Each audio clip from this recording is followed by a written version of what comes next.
کوئی دلیل کی ضرورت ہے؟ نبی کا معنی سمجھ آ جائے پھر دلیل کیا دینی ہے؟ جب نبی کا مفہوم ہی سمجھ نہیں آیا پھر دلائل کا بندہ محتاج ہوتا ہے۔ انبیاء علیہ السلام قبروں میں زندہ ہے، توجہ، ان کو رزق بھی ملتا ہے۔ ایک شخص میرے پاس مماتی آیا، علماء تھے، ساتھ ایک بھی تھا، مجھے کہنے لگا جی آپ لوگوں کی دلیل ہے انبیاء کی قبر میں حیات پر، لا تحسبن الذین قتلوا فی سبیل اللہ امواتا بل احیاء عند ربہم یرزقون۔ ہم بھی زندہ مانتے ہیں، تم بھی زندہ مانتے ہو۔ میں نے کہا پھر اشکال کیا ہے؟ کہتے جی آپ کہتے ہیں، پہلے ترجمہ سمجھ لیں، لا تحسبن الذین قتلوا فی سبیل اللہ امواتا، جو اللہ کے راستے میں قتل ہوئے ان کو مردہ گمان نہ کرنا، بل احیاء، بلکہ ان کو زندہ ہی سمجھنا، وہ زندہ ہیں، عند ربہم یرزقون، ان کو اللہ کے ہاں رزق ملتا ہے۔ اب اس نے اس کا ترجمہ کیا کیا؟ مجھے کہتا ہے جی ہم زندہ مانتے ہیں، تم کہتے ہو اس قبر میں زندہ ہیں، ہم قبر میں زندہ نہیں مانتے، ہم کہتے ہیں عند ربہم، عند ربہم، عند ربہم، اس حرف صغیر چل رہی ہے، عند ربہم، عند ربہم، سمجھ آئی؟ یہ مماتیت کا بیان ہے، ہم زندہ مانتے ہیں عند ربہم۔ تو سانجھو ایک قبر ہے، اسی آنے خدا دے کول۔ اب لوگ تو پریشان ہو گئے نا، علامہ صاحب بڑا قرآن بیان کرتے ہیں، بات سمجھ آ گئی؟ نبی کہاں زندہ ہے؟ قبر میں۔ قرآن کیا کہتا ہے؟ عند ربہم، اللہ کے پاس۔ دیکھو یہ بھی اوپر اشارہ کر رہے ہیں، عند ربہم۔ یہ ہمارے پکے مقتدی ہیں اور یہ حال ہے، بتاؤ بات سمجھیں۔ ہم کہتے ہیں کہاں زندہ ہیں؟ قبر میں۔ قرآن کیا کہتا ہے؟ عند ربہم۔ مجھے کہتا ہے جی زندہ ہم مانتے ہیں عند ربہم، لیکن اللہ کے پاس، اللہ کے پاس، قبر میں نہیں، اللہ کے پاس۔ میں نے کہا بتا اللہ کہاں ہے؟ سوال کا جواب سمجھے؟ ابھی تو میں نے جواب شروع کیا ہے، بات سمجھے؟ میں نے کہا بتا اللہ کہاں ہے؟ چپ۔ میں نے کہا علیین میں ہے، کہتا جی نہیں۔ میں نے کہا کہاں پر ہے؟ تو پھر تو ہماری تردید کیسے کرے گا؟ ہم کہتے تھے قبر میں، تو نے کہا اللہ کے پاس، یہ بتا اللہ کہاں پر ہے؟ میں نے کہا تجھ سے تو غیر مقلد ہی اچھا ہے، وہ بتاتا تو ہے نا کہاں پر ہے، تو بتا بھی نہیں سکتا کہاں پر ہے۔ بغیر مقلد سے پوچھو اللہ کہاں پر ہے، وہ کیا کہتا ہے؟ عرش پر ہے۔ بتاتا ہے یہ نہیں جگہ، تو بتا ہی نہیں سکتا کہاں پر ہے۔ میں نے کہا بتا کہاں پر ہے؟ چپ۔ مجھے کہتے جی آپ بتائیں۔ میں نے کہا میں تو بتاؤں گا، تجھے جو سوال دیا تھا وہ ختم ہو گیا، اتنا سے تیرا علم ہے، اور بحث کس سے ہے؟ مولانا ننوتوی کے علوم سے۔ واہ واہ، جسے ہماری پنجابی زبان میں کہتے ہیں کوٹ دی کلی تے شتیرہ نال جپے۔ شاگرد چتروڑی دا تے چیلنج مولانا ننوتوی نو۔ سوال سمجھے؟ بل احیاء عند ربہم۔ کہا جی قبر میں نہیں، اللہ کے پاس۔ میں نے کہا اللہ کہاں ہے؟ جواب نہیں ہے۔ کہ جی آپ سمجھاؤ۔ میں نے کہا میں تمہیں جواب سمجھانے لگوں، بڑی توجہ رکھنا۔ میں نے کہا دنیا میں ایک ضابطہ ہے، ہر چیز کا مالک اللہ ہے، حقیقی اختیار اللہ کے ہیں۔ کبھی ظاہری اختیار بندے کے ہوتے ہیں، کبھی ظاہری بھی اللہ کے ہوتے ہیں، دونوں میں فرق یہ ہے حقیقی اختیار تو اللہ کے، کبھی ظاہری اختیار اللہ کے، کبھی بعض چیزوں پہ ظاہری اختیار بندے کے۔ توجہ رکھنا، میں دو چار مثالیں دوں گا پھر تمہیں ذرا بات سمجھ آئے گی۔ حضرت مریم علیہ السلام محراب میں ہیں، ساتھ کمرے میں، زکریا علیہ السلام چلے گئے، واپس تشریف لائے، جب تالا کھولا، کنڈی کھولی، دروازہ کھولا تو آگے حضرت مریم کے بعد بغیر موسم کے پھل دیکھے۔ یا مریم انا لک ھذا، اے مریم یہ پھل کہاں سے ہے؟ حضرت مریم نے عرض کیا ہوا من عند اللہ، یہ اللہ کی طرف سے ہے۔ بھئی عجیب بات یہ ہے کہ جو روزانہ حضرت زکریا لاتے ہیں کھانا وہ بھی تو اللہ کی طرف سے ہے، حضرت مریم انہیں من عند اللہ نہیں کہتی، جو آج بغیر موسم کے بغیر واسطے کے ملا اسے من عند اللہ کہتی ہے۔ ان میں فرق کیا ہے؟ حضرت زکریا کھانا لائیں تو کہتی ہے آپ نے دیا ہے، آج ملا تو کہتی ہے خدا نے دیا ہے۔ تو میں یوں سمجھ نہیں آنی، میں مثال دوں گا۔ چلے خانپور کا سالانہ اجتماع ہے، آپ نے بیان سنا، بیان سن کے چلے گئے، آپ نے کہا پوچھا کہاں گئے؟ کہا جی عبداللہ بن مسعود کے اجتماع میں تھے۔ وہاں کہا کیا؟ ہم نے بیان بھی سنا ہے، عبداللہ بن مسعود والوں نے کھانا بھی کھلایا ہے، کہتے ہیں نا۔ اور اگر یہاں پہ کھانا ملا نہیں ہے یا لیٹ پہنچا ہے، ختم ہو گیا تھا، آیا دیر سے ہے، یہ واپس جا رہا تھا، بھوک بڑی لگی ہے، اور راستے میں پگڈنڈی پہ جا رہا تھا، بھوک بھی لگی ہے، اچانک پیچھے کوئی کار والا گزرا، رستے سے سے کھانا لیا، بچ گیا تھا، اس نے سمجھا یہ پیدل چلتا ہے، اس کے پاس کرایہ نہیں ہے تو شاید پیٹ میں کھانا بھی نہ ہو، اس نے رک کر کہا بابا جی آپ کھانا قبول فرمائیں، دے دیا۔ بابا جی گھر پوچھے کہاں گئے تھے؟ کہ عبداللہ بن مسعود کے جلسے میں بیان سنا اور کھانا، کہتے ہیں بیان تو نے سنا، کھانا اللہ پاک نے دے دیا ہے۔ کھانا کس نے دیا؟ بات سمجھو، یہ جو عبداللہ بن مسعود کے جلسے میں سالانہ کھانا ہے یہ کون دیتا ہے؟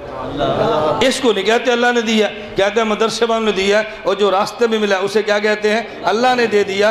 دونوں میں فرق کیا ہے؟ زکریہ علیہ السلام لائیں تو مریم من عند اللہ نہیں کہتی، اور جب براہ راست ملا ہے اسے من عند اللہ کہتی ہیں۔ اس کی وجہ کیا ہے ذرا ذہن میں رکھنا۔ آپ نے پوچھا ہاں بھائی، میں پوچھتا ہوں بیٹا آپ کے ابو جان کدھر ہے؟ کہتا ہے میرے ابو جان تو ملتان گئے ہیں۔ میں کہتا ہوں کیوں؟ کہتا ہے ہائی کورٹ میں کام ہے، واپس کب آئیں گے؟ کہتا ہے شام میں۔ میں نے کہا دادا ابو کدھر ہے؟ کہتا ہے وہ اللہ میاں کے پاس گئے ہیں۔ بھئی ملتان دور ہے یا قبرستان دور ہے؟ جو قبرستان میں دادا ابو ہے کہتا ہے یہ اللہ میاں کے پاس ہے، اور ابا ملتان گیا، کہتا ہے جی وہ ملتان گئے ہیں۔ اس میں وجہ کیا ہے؟ ملتان ہائی کورٹ جانے والے کو کہتا ہے جی اللہ ہائی کورٹ گیا ہے، اللہ تو یہاں بھی ہے، اللہ ملتان بھی ہے، اللہ یہاں بھی وہاں بھی ہے، ہمارا عقیدہ خدا ہر جگہ پر ہے، لیکن ملتان جانے والے کو کہتا ہے ہائی کورٹ گیا ہے، قبرستان جانے والے کو مردے کو کہتا ہے اللہ میاں کے پاس گیا ہے۔ دونوں میں فرق کیا ہے؟ یہ فرق سمجھیں گے عند ربہم کا معنی سمجھیں گے۔ میں مثالیں دے رہا تھا، میں نے کہا بات یہ ہے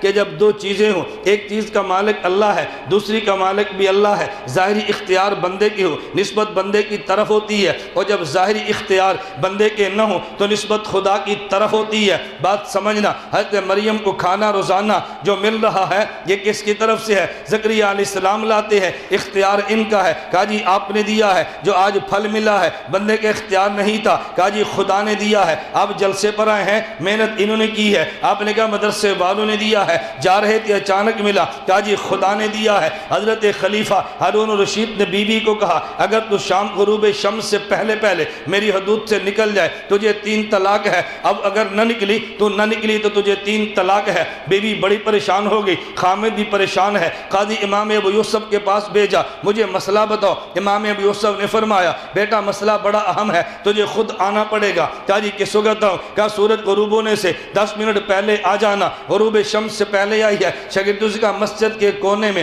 ایک جگہ بنا دو جیسے معتکف کے لیے، اس کے بیٹھنے کے لیے۔ خلیفہ کی بیوی وہاں بیٹھی، جی مسئلہ بتائیں۔ کہا سورج غروب ہو جائے اذان کے بعد بتاؤں گا۔ کہا جی پہلے بتائیں۔ فرمایا بیٹی بتاؤں گا گھبرا مت۔ اذان ہو گئی، پوچھا بیٹی کیا مسئلہ ہے؟ کہا جی اب مسئلہ بتانے کی ضرورت نہیں ہے۔ انہوں نے کہا کیوں؟ رو مت تو مسئلہ بتا، تیرے ذمہ رونا نہیں ہے، مسئلہ پوچھنا ہے، حل تو فقی کے ذمہ ہے، چونکہ فقی امت کی پریشانیاں دور کرتا ہے، اس لیے فقی شیطان سے پریشان ہوتا ہے۔ شیطان کی خواہش ہے امت پریشان ہو، فقی پریشانیاں دور کرے گا، شیطان ناخوش تو ہوگا نا۔ انہوں نے کہا جی میرے خامن نے کہا اگر غروب شمس سے پہلے پہلے حدود سلطنت سے باہر نہ نکلی تجھے 3 طلاق ہے۔ سورج غروب ہو گیا، مجھے 3 طلاق ہوگی، کیا مسئلہ بتاؤ گے؟ بیٹی گھر چلی جا، تجھے 1 طلاق بھی نہیں ہے۔ کہا جی کیوں نہیں ہے؟ کہا حدود سلطنت تیرے خامن کی مسجد سے باہر ہے، جب مسجد میں آ گئی ہے ہم نے غروب شمس سے پہلے تیرے خامن کی حدود سلطنت سے تجھے نکال لیا ہے، تجھے کوئی طلاق نہیں۔ توجہ رکھنا،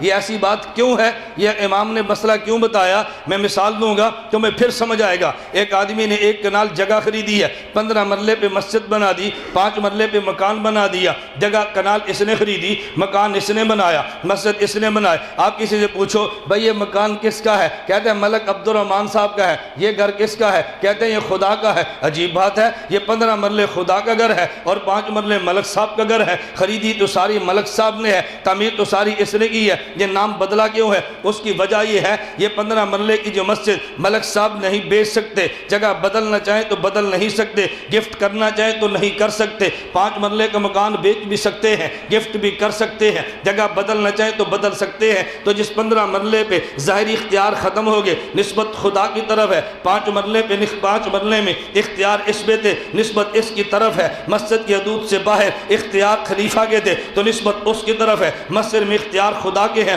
تو نسبت ان کی طرف ہے۔ میں مسئلہ کیا سمجھا رہا، جب ظاہری اختیار بندے کی ختم ہو جائے تو نسبت خدا کی طرف ہے۔ میں نے پوچھا ابو جان کدھر ہے، کہتے ہیں لاہور ہائی کورٹ کے ہیں۔ دادا جان کدھر ہے، کہتے ہیں اللہ میاں کے پاس گئے ہیں۔ اس نے دو جملے کیوں کہے ہیں، اس کے ابو ملتان مرضی سے گئے ہیں، شام مرضی سے آئیں گے، نسبت باپ کی طرف کی ہے۔ دادا ابو قبرستان میں قبر میں نہ مرضی سے گئے ہیں نہ مرضی سے آئیں گے، ملتان جانے والے کا اختیار تھا، نسبت باپ کی طرف ہے۔ جب مر گیا اختیار ختم ہو گئے تو نسبت خدا کی طرف ہے۔ اب توجہ رکھنا، بھئی شہید بھی زندہ ہے، نبی قبر میں زندہ ہے، لیکن دنیا میں حیات کیسے ملتی ہے؟ اگر مجھے بھوک لگی، میں کھانا نہ کھایا تو 4 دن جیوں گا، بالآخر مر جاؤں گا۔ مجھے پیاس لگی، پانی پینا چھوڑ دیا، بالآخر مر جاؤں گا۔ اگر میں سانس بند کر لوں، بالآخر مر جاؤں گا۔ دنیا میں حیات خدا دیتا ہے، لیکن بندے کی محنت کو دخل ہے۔ بندہ سانس بھی لیتا ہے، بندہ پانی بھی پیتا ہے، بندہ خوراک بھی کھاتا ہے، اور دنیا میں آدمی کھاتا ہے، کچھ محنت کر کے کماتا بھی ہے، تبھی تو کھاتا ہے۔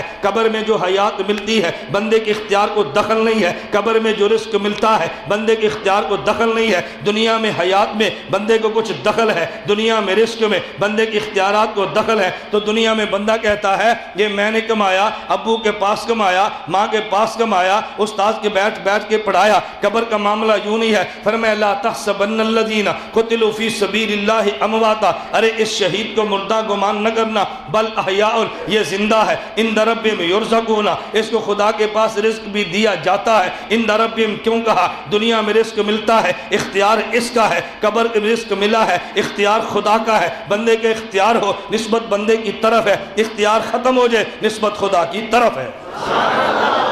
عند ربہم کا معنی یہ ہے، وہ نہیں جو تو سمجھا ہے جی کتھے وے جتے خدا ہے۔ بے ایمان، یہی نہیں پتا خدا کدھر ہے، تو کیا عقیدہ بیان کرے گا؟ میں بتا رہا ہوں کتنا بوگس عقیدہ ہے مماتیت کا۔ آپ اتنی جلدی متاثر ہوتے ہیں کہ جی بہت دلائل ان کے بعد، جو ان کی پالیسی ہے۔ استاد صاحب شیخ الصرف نے بہت صرف ایک مشہور نے بہت نحو میں مشہور ہے، میں اگر اس پہ تھوڑی سی مثالیں دوں گا آپ کو اندازہ ہو کہ نحو آتی ہے ان کو کتنی ہے، لیکن پروپوگنڈا بہت پروپوگنڈا۔ ہم لوگ پروپوگنڈا نہیں کرتے اپنے اکابر کا، اپنے مشائخ کا تذکرہ نہیں کرتے۔ وہ آپ کے مدرسے پڑھے گا نا، پورا سال محنت کرے گا، دورہ تفسیر اٹھا کرنا ہے، ساڑھے استاد تفسیر نے بہت ماہر ہے۔ آپ یہاں پڑھتے بھی رہیں گے تو دل ادھر ہوگا، بھئی کب چھٹیوں میں وہاں جاؤں، وہ تفسیر کا بڑا ماہر ہے۔ پورا سال ادھر پڑھیں گے، صرف کہاں پڑھنی ہے؟ کسی مماتی کی بات، صرف دے بہت ماہر نے۔ وہ پروپوگنڈا اتنا کرتا ہے کہ بندے کو جھوٹ بھی سچ نظر آتا ہے۔ اللہ میں بات سمجھنے کی توفیق دے۔ میں نے آیت کون سی پڑھی؟ ان الدین